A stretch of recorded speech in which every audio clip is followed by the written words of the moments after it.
ಬೆಳಗಾವಿಯಲ್ಲಿ ನವಿಲು ತೀರ್ಥ ಜಲಾಶಯ ನಿರ್ವಹಣೆ ಸಲಹಾ ಸಮಿತಿ ಸಭೆ ನಡೆಯಿತು. ಸಚಿವೆ ಲಕ್ಷ್ಮೀ ಹೆಬ್ಬಾಳ್ಕರ್ ನೇತೃತ್ವದಲ್ಲಿ ನಡೆದ ಸಭೆಯಲ್ಲಿ ಬೆಳಗಾವಿ ನೀರಾವರಿ ಇಲಾಖೆ ಅಧಿಕಾರಿಗಳು ಭಾಗಿಯಾಗಿದ್ದರು. ಸಭೆಯಲ್ಲಿ ಮಾಜಿ ಸಚಿವ ಸಿಸಿ ಪಾಟೀಲ್, ಶಾಸಕರಾದ ಚಿಮ್ಮನಕಟ್ಟಿ ಸೇರಿ ಹಲವರು ಭಾಗಿಯಾಗಿದ್ದರು. ಸಭೆಯ ಬಳಿಕ ಸಚಿವೆ ಲಕ್ಷ್ಮೀ ಹೆಬ್ಬಾಳ್ಕರ್ ಮಾತನಾಡಿ, ಬದಾಮಿ, ನರಗುಂದ್, ಸೌದತ್ತಿ ಭಾಗದಲ್ಲಿ ಬೆಳೆಗಳಿಗೆ ನೀರಿನ ಕೊರತೆ ಇದೆ.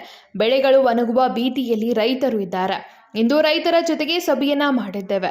ನವಿಲು ತೀರ್ಥ ಡ್ಯಾಂನಲ್ಲಿ ಇಂದು 25 ಟಿಎಂಸಿ ನೀರು ಸಂಗ್ರಹವಿದೆ. 20 ಟಿಎಂಸಿ ಕುಡಿಯುವ ನೀರು ಮೀಸಲು ಇಟ್ಟುಕೊಂಡಿದ್ದೇವೆ. 4.5 ಟಿಎಂಸಿ ನೀರು ಕಾಲುವೆಗಳ ಮೂಲಕ ಬಿಡಲು ತೀರ್ಮಾನ ಮಾಡಿದ್ದೇವೆ. ಇಂದಿನಿಂದಲೇ ನೀರು ಬಿಡಲು ತೀರ್ಮಾನ ಮಾಡಿದ್ದೇವೆ. ರೈತರು ಖುಷಿ ಇದ್ರೆ ಎಲ್ಲರಿಗೂ ಅನುಕೂಲಕರವಾಗಲಿದೆ ಎಂದು ಲಕ್ಷ್ಮೀ ಹೆಬ್ಬಾಳ್ಕರ್ ತಿಳಿಸಿದ್ರು. ರೈತರ ಅನಿಸಿಕೆಯ ಪ್ರಕಾರ ಈಗ ನಮ್ಮ ಡ್ಯಾಮ್ನಲ್ಲಿ ಲೈವ್ ಸ್ಟೋರೇಜ್ ಇರೋದು ಸುಮಾರು 25 TMC ವರೆಗೆ ಈಗ ಇವತ್ತಿಗೆ ನಮಗೆ ಲೈವ್ ಸ್ಟೋರೇಜ್ ಇದೆ.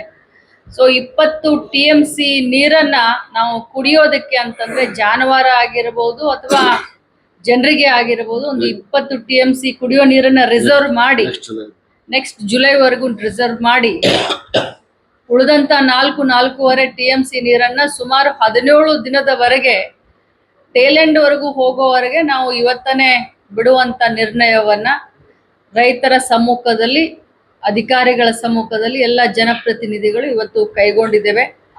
ನಮಗೆ ಒಂದು ಆಶಾಭಾವನೆ, ತಾಯಿ ರೇಣುಕಾ ಯಲ್ಲಮ್ಮ ನಮಗೆ ಇನ್ನೂ ಮಳೆ ಚೆನ್ನಾಗಾಗಿ ರೈತರ ಬೆಳೆಗೆ ಅನುಕೂಲ ಆಗುತ್ತೆ ಅನ್ನುವಂಥ ಒಂದು ಆಶಾಭಾವನೆಯಿಂದ ಇವತ್ತಿನಿಂದ ರೈತರ ಒಂದು ಕೂಗಿಗೆ ನಾವು ಕಿವಿಗೊಟ್ಟು ಇವತ್ತಿನಿಂದ ನೀರನ್ನ ಹರಿಸುವಂತ ಕೆಲಸವನ್ನ ಪ್ರಾರಂಭ ಮಾಡ್ತಾ ಇದ್ದೀವಿ. ಇದರಿಂದ ಎಲ್ಲ ರೈತರಿಗೆ ಅನುಕೂಲ ಆಗಲಿ.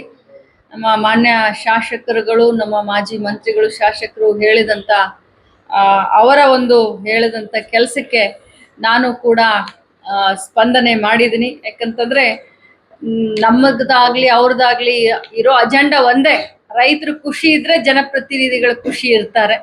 ಸೊ ಆ ಕೆಲಸ ಇವತ್ತಿನಿಂದ ನಾವು ಶುರು ಮಾಡ್ತೀವಿ ಅಂತ ಹೇಳಲಿಕ್ಕೆ ಬಯಸ್ತೀನಿ. Vinod Kolkar, KMM Kannada news, Belagavi.